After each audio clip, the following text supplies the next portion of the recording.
Los demás nos vamos a quedar aquí y quiero llevarles, por favor, en esta tarde al Evangelio según San Marcos. En el Evangelio según San Marcos, por favor, en el capítulo, concretamente el 16, Marcos, por favor, capítulo 16. Quiero que sigamos la lectura a partir del versículo 9. Marcos capítulo 16, versículo 9. Los evangelios cuentan la muerte y la resurrección del Señor y también las personas a las cuales se les apareció el Señor. Como bien saben ustedes, a la primera persona que se le apareció el Señor Jesucristo una vez resucitado fue a una mujer, fue a María Magdalena. Sin embargo, el apóstol Pablo, cuando habla acerca de las personas a las cuales se les presentó el Señor, no la menciona a ella.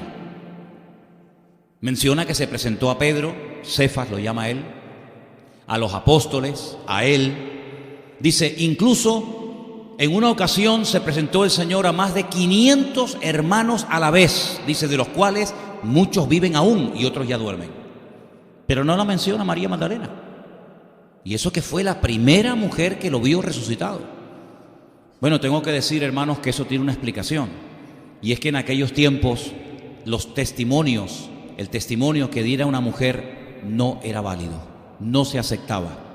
No se aceptaban los testimonios de una mujer en juicios ni en ningún otro terreno.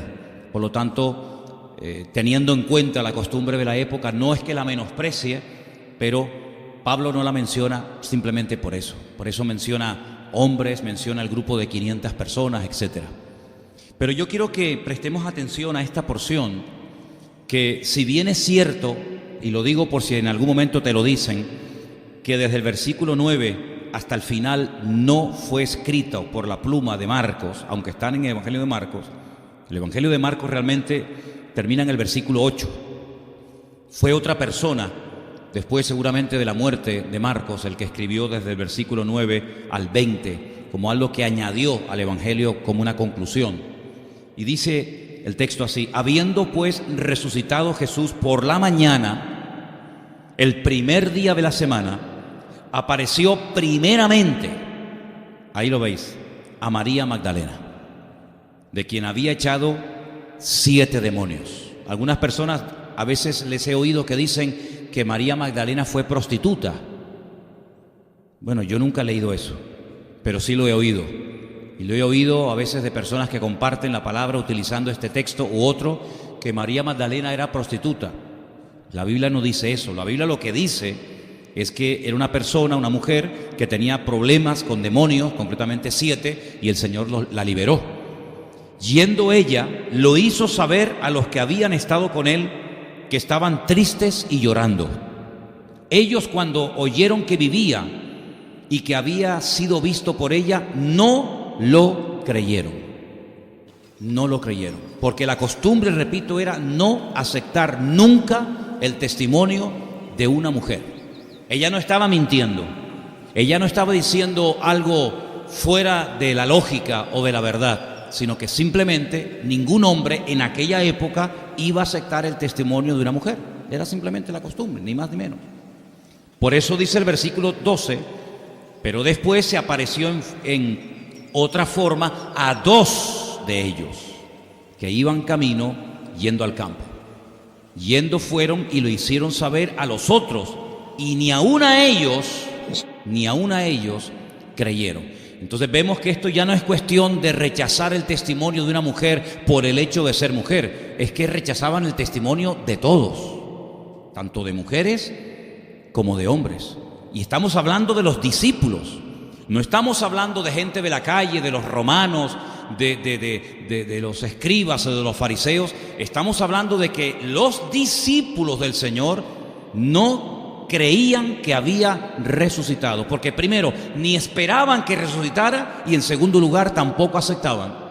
el testimonio fuera de una mujer o fuera de un hombre de que había resucitado. ¿Cómo se puede ser discípulo de Cristo y ser incrédulo? ¿Cómo se puede llamar uno creyente y dudar de la palabra, de las promesas de Dios? ¿Ocurrirá eso hoy en día?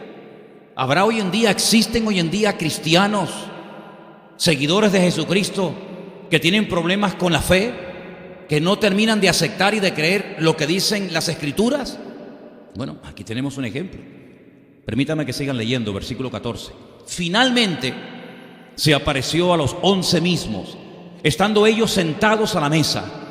Y ahora viene lo fuerte. Y les reprochó su incredulidad y dureza de corazón, porque no habían creído a los que le habían visto resucitado. Tenían un problema muy grave. Les costaba creer, les costaba aceptar el testimonio de las personas que le habían visto resucitado. Ahora, hay un capítulo que se ha leído parte de él en esta tarde, que es el capítulo 15 de Primera de Corintios, que es un capítulo, digamos, monográfico. Es un capítulo que habla fundamentalmente de la resurrección de los muertos, no solamente de la resurrección de Cristo, sino de la resurrección de los muertos a nivel general. Y yo me preguntaba, ¿por qué Pablo dedicó todo un capítulo a hablar de la resurrección de los muertos y también, lógicamente, de la resurrección de Cristo? ¿Es que no estaba claro en aquellos tiempos tan cercanos a estos acontecimientos que el Señor Jesucristo había resucitado? Bueno, antes de que terminara el primer siglo de la era cristiana, ya se habían levantado diferentes teorías acerca de la resurrección de los muertos, concretamente acerca de la resurrección de Cristo. Yo quiero recordarles que en los tiempos de Jesús había dos sumos sacerdotes. Uno se llamaba Anás y otro se llamaba Caifás. ¿Por qué dos? Si realmente tenía que haber uno solo. Porque había dos grupos religiosos muy fuertes que competían entre sí. Unos eran los fariseos y otros eran los saduceos. Los fariseos sí creían en cuestiones espirituales como ángeles, en la resurrección de los muertos. Pablo utiliza este argumento, ¿se acuerdan? Cuando un día está presentando testimonio. Pero los saduceos, aunque eran religiosos, no creían que los muertos algún día resucitarían. ¿Y cómo puede haber un sumo sacerdote? ¿Cómo pueden haber religiosos que no creían en la resurrección de los muertos? Cuando el Antiguo Testamento presenta infinidad de textos y de pasajes donde se habla de la resurrección de los muertos. Incluso en el Antiguo Testamento encontramos personas que fueron resucitadas milagrosamente de la muerte. Bueno, el profeta Elías es un hombre que oró una vez por una persona muerta y el Señor lo resucitó. El sucesor de Elías, es decir, Eliseo, también oró una vez por una persona que estaba muerta y el Señor lo resucitó. Bueno, pues en la época de Jesús había un grupo religioso muy poderoso, muy influyente, incluso hasta en la política, muy ricos, que formaban parte de la vida religiosa de Israel, incluso del Sanedrín, aquel grupo donde tomaban decisiones de todo tipo, que no creían en la resurrección. Y antes de que terminara el primer siglo de la era cristiana, surgió la idea, bueno, la primera fue que los discípulos habían robado el cuerpo del maestro, ¿se acuerdan? Eso fue lo primero que dijeron los religiosos. No ha resucitado, olvídense de eso. Los discípulos vinieron de noche, robaron el cuerpo y le están haciendo creer a la gente que Él ha resucitado. Eso fue lo primero referente a la resurrección. Pero lo siguiente que se dijo es que Él había resucitado, pero no realmente físicamente, sino como una especie de algo espiritual, algo etéreo, algo que no comía ni se podía tocar, algo como una especie de nebulosa.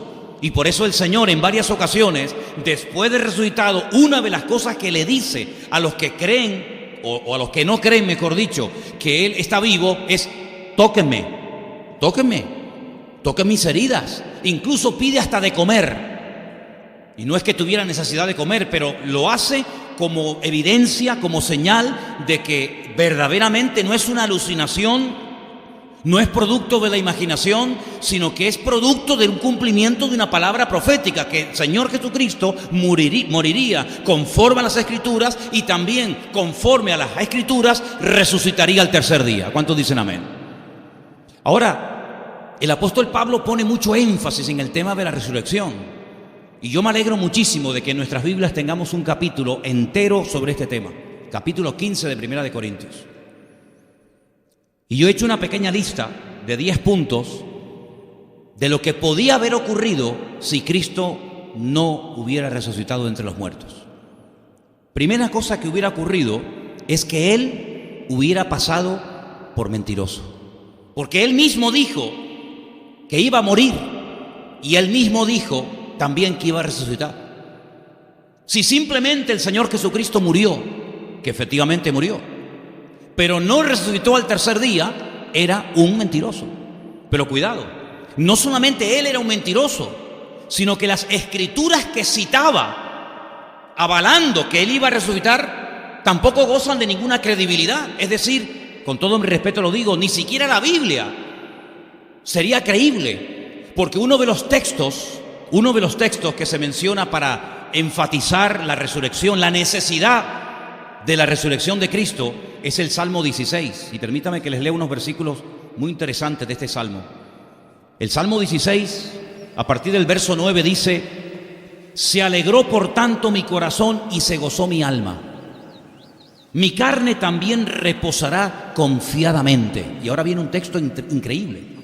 Porque no dejarás mi alma en el Seol.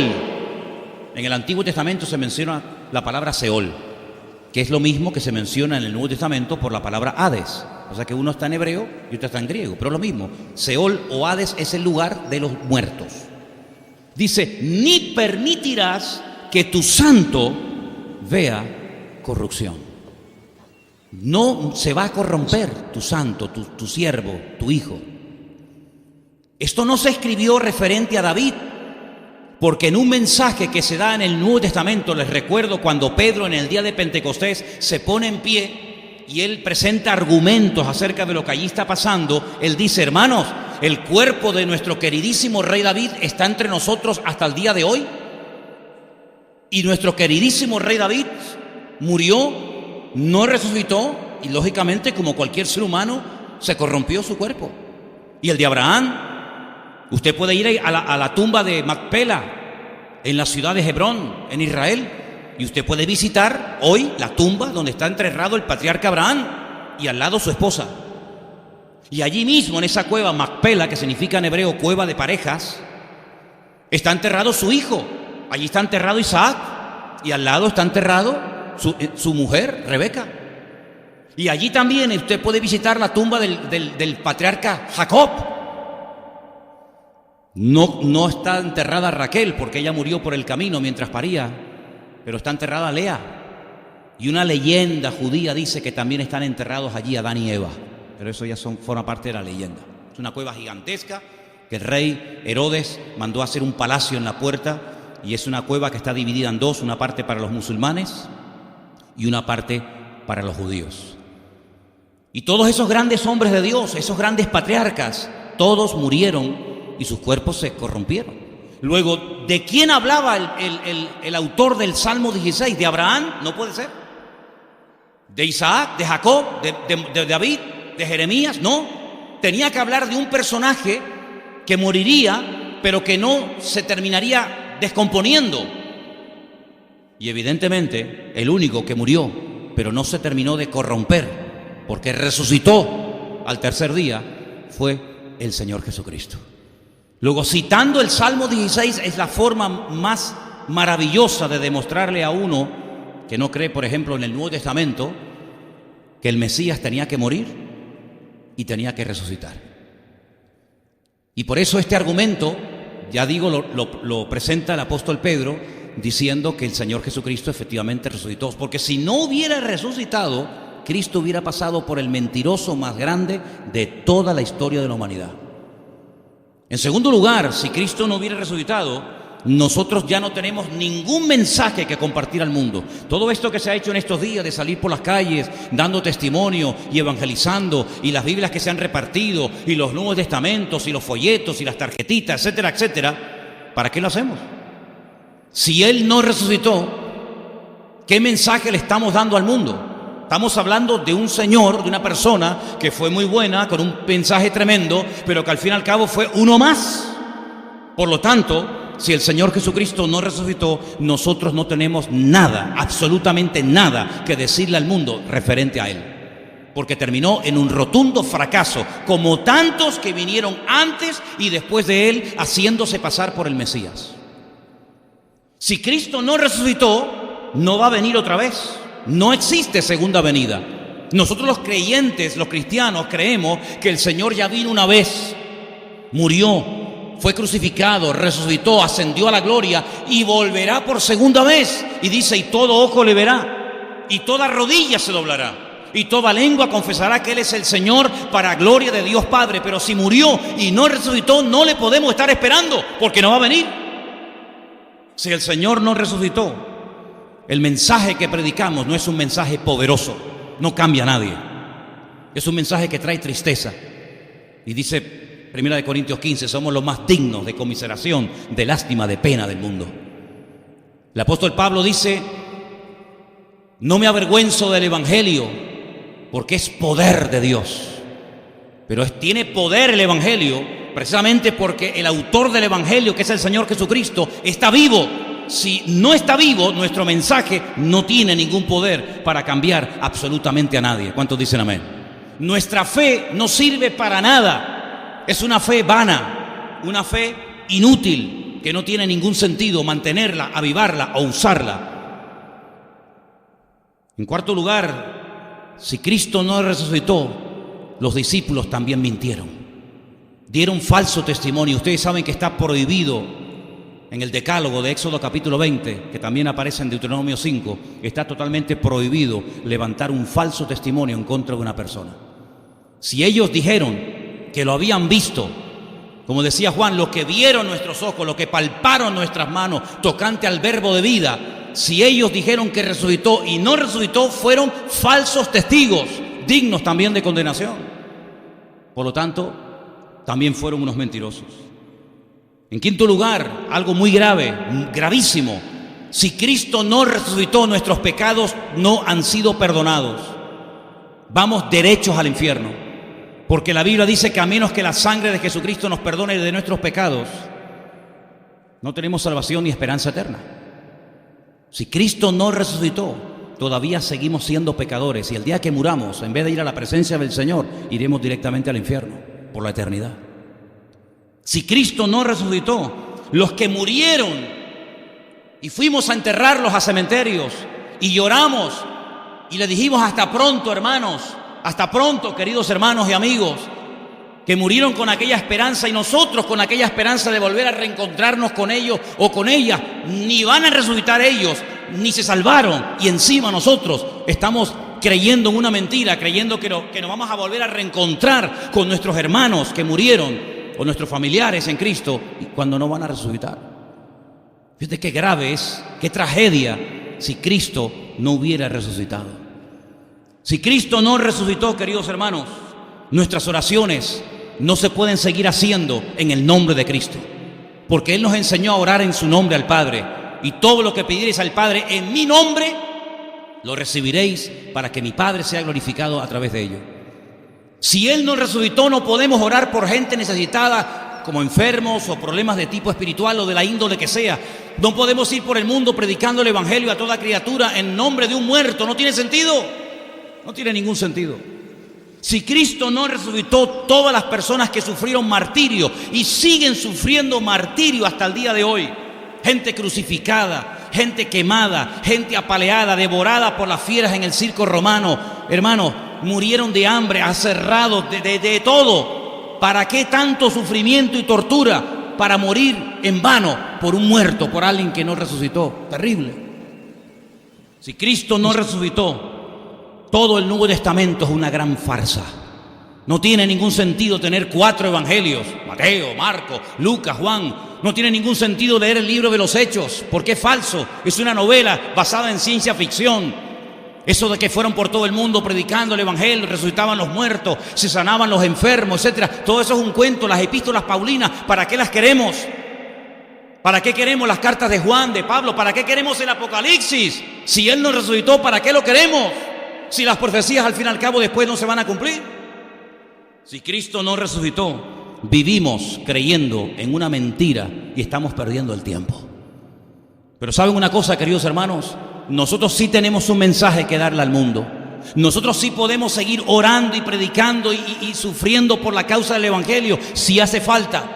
Nosotros tenemos esperanza, nuestra fe no es en vano, nuestras oraciones llegan a la presencia, al trono del Señor. Los hermanos nuestros que murieron derramando su sangre en cruces, en hogueras o donde sea, y los que mueren hoy y seguirán muriendo, no están muriendo en vano, porque el Señor vive y reina por los siglos de los siglos, y dice la Biblia que Él nunca más volverá a morir.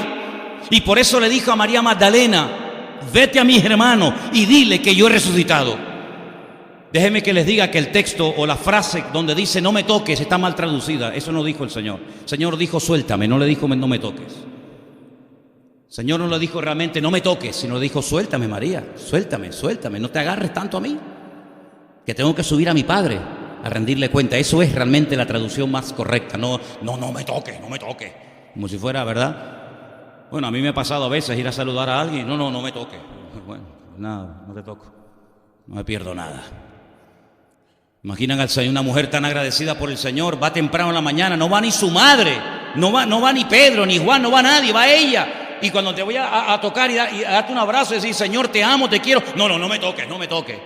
No dijo eso realmente, repito, le dijo, suéltame, no te agarres tanto a mí, suéltame, que tengo que subir a rendirle cuentas a mi Padre.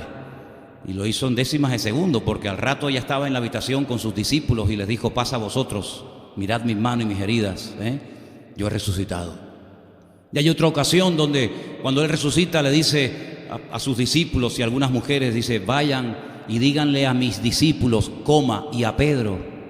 ¿Por qué no mete a Pedro en los discípulos? ¿Por qué no dice, díganle a mis discípulos? ¿Por qué menciona la palabra Pedro aparte? Díganle a mis discípulos y a Pedro. Bueno, es que ustedes saben que Pedro, la noche que fue prendido el maestro, apostató de Cristo. Apostató, renegó. Yo no le conozco, yo no sé quién es ese hombre. Se echó fuera, dio un paso atrás. Y el Señor quería restaurar a Pedro, porque una de las cosas maravillosas que solamente puede hacer el poder de Dios es restaurar vidas. Y el caso de Pedro necesitaba una restauración total de arriba abajo. Y por eso lo incorpora y le vuelve a dar una segunda oportunidad. ¿Qué te parece? Y a Judas se la hubiera dado si hubiera ido, en vez de corriendo a los sacerdotes, a los hombres, hubiera ido al Señor y hubiera ido corriendo a la cruz y se hubiera postrado delante de Él, seguramente hubiera recibido perdón. Porque algo que no entienden, ni aceptan, ni predican muchas religiones, es que no se puede perdonar a un criminal en el último momento. No se lo merece. Pero yo pregunto, ¿y nosotros nos merecemos el perdón de Dios?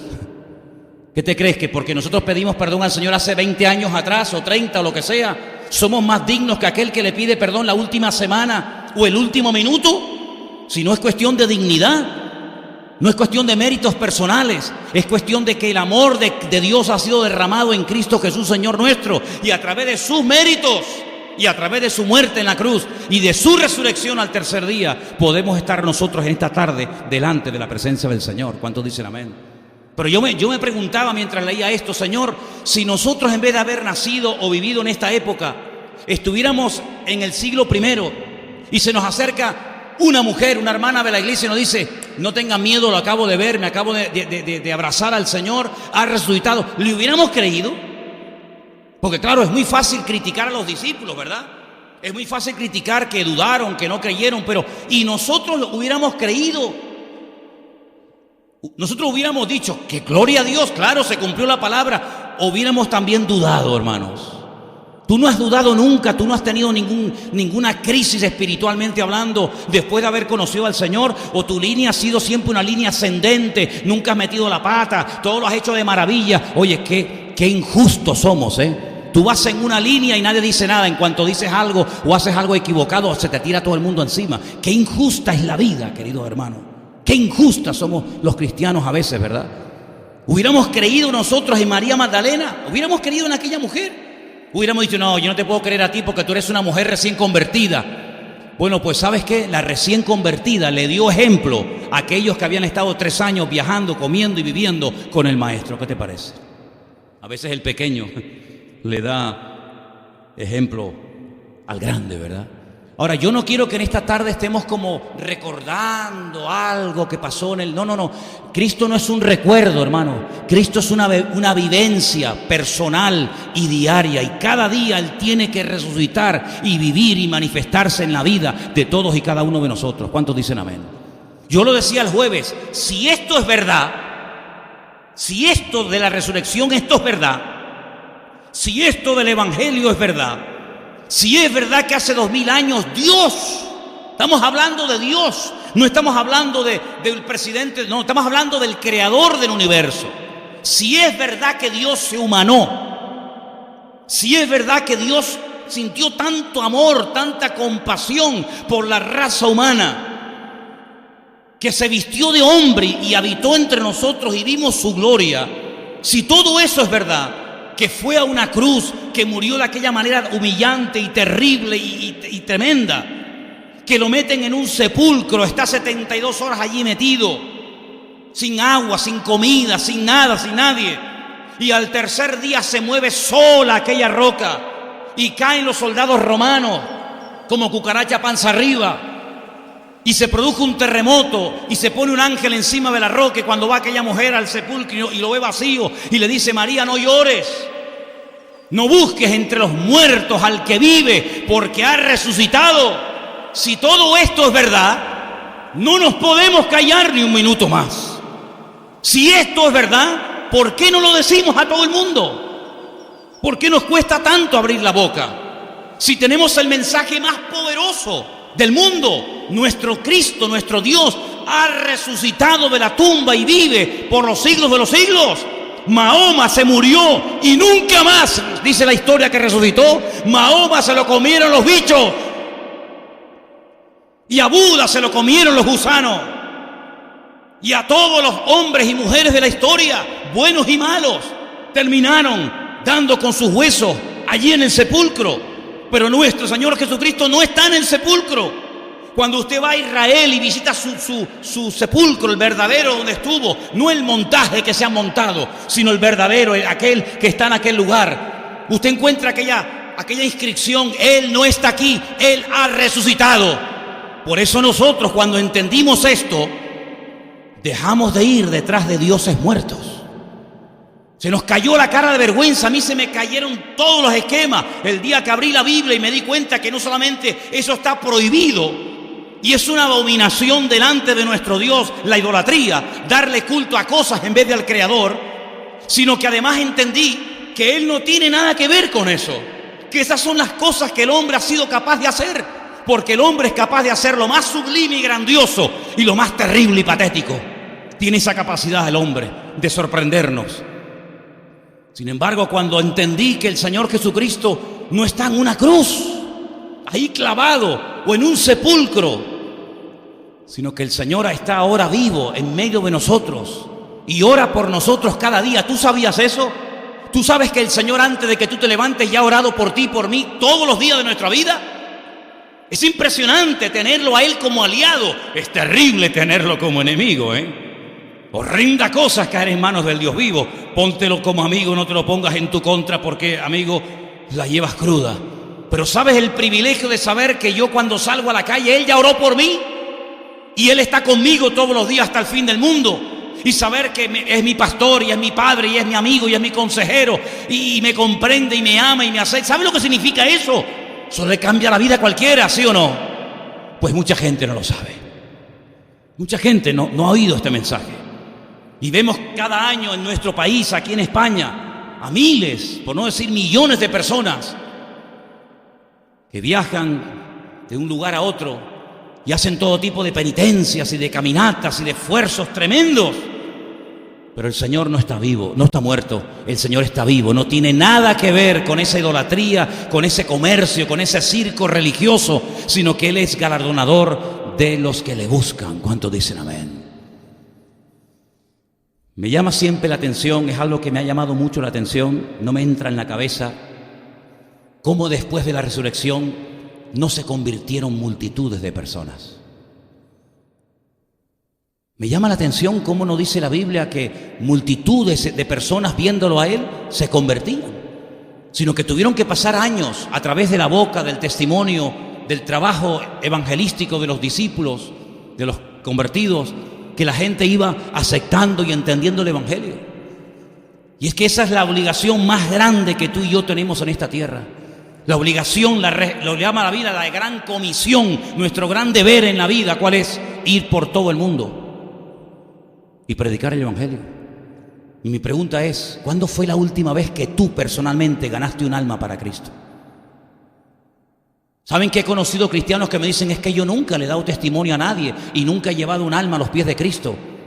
Es terrible, es patético, ¿no? Pero fíjate, por ejemplo, los musulmanes, lo que son capaces de hacer en su creencia, son capaces de hacer locuras con tal de llevar su mensaje, con tal de llevar su religión hasta el último rincón. Incluso si tienen que dar la vida, lo hacen. Cuánto más todos y cada uno de nosotros que tenemos un mensaje único en el mundo. No hay ninguna religión, no hay ningún grupo en el mundo que pueda decir lo que nosotros tenemos, que nuestro Señor Jesucristo está vivo y está con nosotros todos los días, de día y de noche. Por eso el apóstol Pablo, ¿cómo no va a dedicar un capítulo entero a la resurrección y a decir, hermanos, nosotros tenemos el mensaje más poderoso de la tierra? Decirle al mundo que se reconcilien con Dios. Porque solamente a través del Señor Jesucristo el hombre puede llegar a reconciliarse con Dios. ¿Cuántos dicen amén? Los tiempos están poniendo muy difíciles y muy complicados. Hemos tenido durante varias semanas algunas clases aquí en la iglesia sobre cuestiones proféticas. Libro de Daniel, libro de Apocalipsis. Y una de las cosas que estamos viendo es que aquellas cosas que hemos leído durante años y años están a punto de cumplirse, si es que no se están cumpliendo ya. Están hablando con unos términos y con unas palabras y unas expresiones que realmente meten miedo al mundo, ¿verdad? Pero sabemos que el Señor Jesucristo tiene un propósito, tiene un proyecto para este mundo. Y es a través de su iglesia. Y su iglesia somos nosotros. Su iglesia no es un lugar, su iglesia son los hombres y mujeres que le han entregado su vida a Él. Es que se van a cumplir sus propósitos. Y así como Él está vivo, nosotros tenemos que transmitir este mensaje de vida al mayor número posible de personas, utilizando todos los medios que el Señor ponga a nuestro alcance. Gloria a Dios por lo que nuestro hermano David nos comentaba acerca de Venezuela, y gloria a Dios por lo que los chicos han hecho ahora en el puerto de la Cruz. Pero me llamaba una persona estos días y me decía, eso de salir a las calles con cartelitos y con testimonio, eso debería ser lo normal todos los días. Pero todos los días, no solamente porque ahora ha habido un retiro, un campamento en Semana Santa, sino que en cualquier ciudad, en cualquier parque, en cualquier parte del mundo deberíamos de encontrar a la gente dando testimonio. Si verdaderamente, repito, todo esto es verdad, tendríamos que poner el mundo patas arriba. Pero ¿sabes una cosa? Ellos lo hicieron. Esta gente lo hizo. No tenían internet, no tenían WhatsApp, no tenían nada, pero tenían una pasión por Cristo que la iglesia ha ido perdiendo con el paso del tiempo. Y sabes, hace unos días, creo que lo subí al Facebook por si alguien lo quiere ver, donde más están creciendo las congregaciones es donde más conflictos hay. Conflictos de guerra, conflictos de persecuciones, necesidades económicas, materiales. Ahí es donde se dice que es donde más está creciendo el evangelio. Y donde menos, curiosamente, crece el evangelio, incluso hasta decrece, es en los lugares donde hay bonanza, donde hay paz, donde hay todo lo material cubierto. Es como una paradoja, ¿no? Sí, pues, Señor, en vez de utilizar los tiempos de bonanza, de calma, la prosperidad, lo que tenemos para difundir el evangelio, resulta que parece que es como al revés. Nosotros estamos a punto de entrar en una nueva etapa, ya lo sabéis, ya lo he dicho en varias ocasiones. Estamos a punto de entrar en una nueva etapa. Antes de que termine el año, si hemos ido en una línea, ahora vamos a ir en otra. El Señor nos está sacudiendo y rompiendo los esquemas. Pero yo estoy plenamente convencido de que estamos en un tiempo en el cual nuestras bocas se tienen que abrir más que nunca. No podemos ser cristianos mudos, hermanos. No solamente el Señor sanaba a paralíticos y a cojos y a ciegos, sino también a mudos. Y yo creo que la iglesia, tú y yo, tenemos que abrir la boca más a menudo. Ese folleto que repartimos, que a lo mejor no ves resultado aparente, esa Biblia, ese Nuevo Testamento o cualquier material evangelístico, si oramos al Señor, podemos ver vidas cambiadas y transformadas por el poder de Dios. Yo quiero terminar contando algunos testimonios de gente que yo personalmente he conocido. Hace años tuvimos en la iglesia a un hermano que nos contó su testimonio impresionante de cómo estaba cumpliendo una enorme condena en la cárcel y estaba totalmente desnudo, encadenado en la cárcel, de lo violento, de lo agresivo que era. Y lo sacaron un día a un culto que se hacía en la cárcel y se le tiró a los guardias y a la gente que estaba allí, incluso a los que estaban predicando, y les arrancó ese famoso Nuevo Testamento azul chiquitito que reparten los gedeones, ¿se acuerdan? Y claro, como son unas hojas tan finas, pues dice que se fumó a los filipenses, a los colosenses, a los tesalonicenses, a los hebreos se lo fumó todo, claro, un papelito ideal. Pero con las hojas que le quedaron, comenzó a leer la Biblia y tuvo un encuentro personal con Cristo solo en una cárcel leyendo un Nuevo Testamento. ¿Se puede convertir la gente sola leyendo la Biblia? No será la primera vez ni la última. ¿Se acuerdan ustedes cuando hace años vino aquel hermano que invitamos de Argentina, un cantante llamado Miguel Cejas? ¿Se acuerdan? Un hombre que tenía unos problemas tremendos en su matrimonio. Ya de hecho vivían separados. Él no sabía que su mujer se había convertido y estaba orando por él.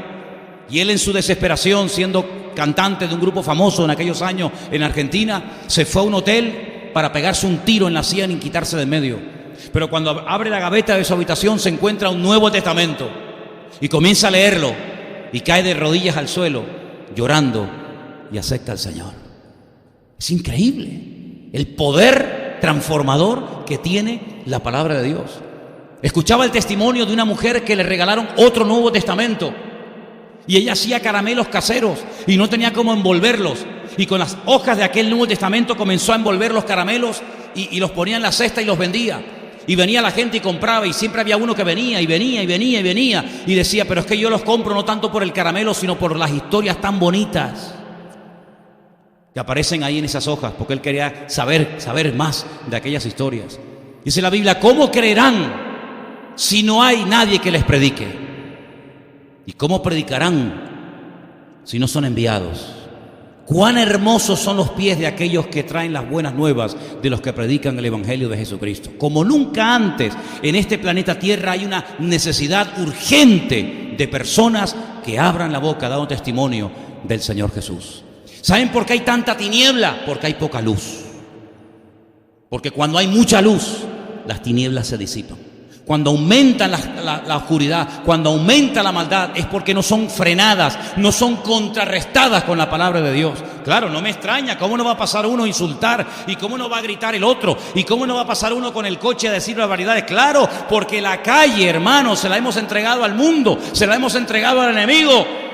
Pero tenemos que retomar, tenemos que ganar otra vez la batalla, y la batalla se gana sirviendo al Señor con oración y predicando la palabra a tiempo y fuera de tiempo. Y termino diciéndoles esto: porque dice la Biblia, vendrán tiempos en los que se amontonarán maestros conforme a sus propias concupiscencias y apartarán de la verdad el oído de mucha gente, y por haberse multiplicado la maldad, dice otro texto, el amor de muchos se enfriará. Pues tenemos la sartén por el mango, tenemos la capacidad, tenemos el poder y la autoridad y la comisión de predicar el mensaje del Evangelio. ¿Y el Evangelio qué es? Que Cristo murió y que Cristo resucitó y que Cristo volverá otra vez. Si lo hacemos, hermanos, Dios va a recompensar y vamos a ver la gloria del Señor en nuestra vida. Proponte cada día dedicar un tiempo a hablarle a gente que no conocen del Señor. Tenemos todavía folletos, me parece, ¿verdad, Margarita? Tenemos todavía muchos miles de folletos. Gloria a Dios por los que se han repartido, pero hay muchos más todavía, ¿eh? Hay ofertas de Nuevos Testamentos a unos 50. Saber que por unos 50 yo puedo regalar un Nuevo Testamento a una persona y salvar de muerte un alma por unos 50 es increíble, más fácil, imposible. Por eso, amados hermanos, aprovechemos el tiempo y digámosle al mundo que Cristo vive y que Él resucitó de la tumba. ¿Cuántos dicen amén? Cierra tus ojos ahí donde estás, por favor. Cierra tus ojos. Hoy estamos recordando los cristianos, la iglesia del Señor en todo el mundo. Estamos recordando el acontecimiento más grande de la historia de la humanidad, la resurrección. del Señor Jesús. La muerte es algo tremendo, la crucifixión fue algo impresionante, pero sin resurrección no sirve de nada. Pero hoy quiero invitarte a que abras tu corazón a Cristo, a que le pidas perdón por tus pecados, a que vengas a Él humillado y arrepentido y lo aceptes como tu Señor, como tu Salvador personal. Que le digas en esta tarde al Señor: Señor, yo te doy gracias por haber muerto por mí en la cruz, pero yo quiero en esta tarde abrirte mi corazón para que tú entres en Él y vivas en mí, Señor. Si en esta tarde el Señor está hablando a la puerta y llamando a la puerta de tu corazón, queriendo entrar, queriendo tener comunión y relación contigo, te animo a que tomes esta sabia decisión de decir: yo quiero hacer de Cristo, el Cristo vivo, mi Señor y mi Salvador. Yo quisiera preguntar en este momento: ¿hay alguna persona entre nosotros en esta tarde? ¿Hay alguna persona esta tarde entre nosotros que quisiera entregarle, tal vez por primera vez en su vida, su alma al Señor Jesús? ¿Alguna persona que quiera pedirle perdón al Señor en este domingo de resurrección y decirle al Señor: Señor,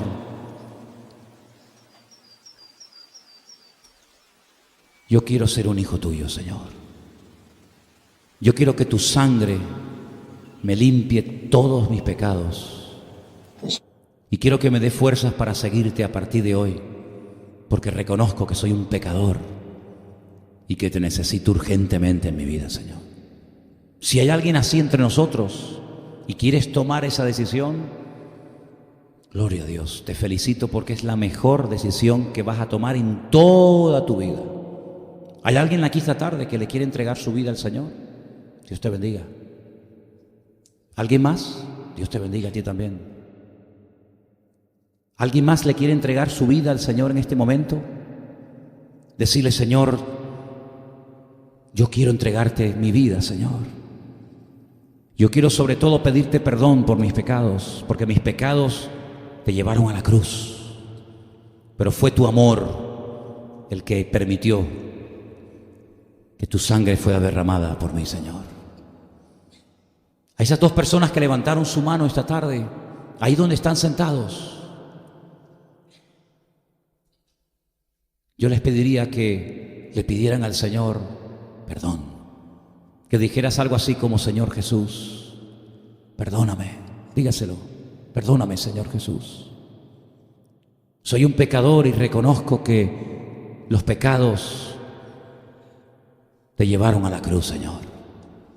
Que yo merecía la muerte, pero tú ocupaste mi lugar y moriste por mí, Señor. Y yo quiero en esta tarde humillarme delante de tu presencia, dígaselo. Y yo quiero abrirte mi corazón y decirte: Señor, entra en mi corazón y límpiame y perdóname.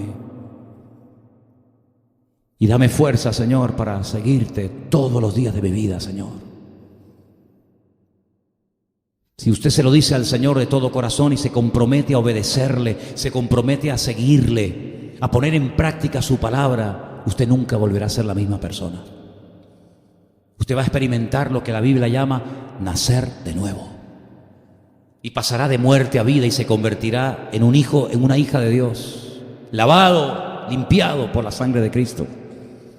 Y el Señor estará ahora dentro de ti, ayudándote, fortaleciéndote, animándote cada día a que sigas adelante. Señor, queremos orar por esas dos almas, esas dos personas que han mostrado interés esta tarde, levantando su mano y diciendo: queremos entregar nuestras vidas al Señor.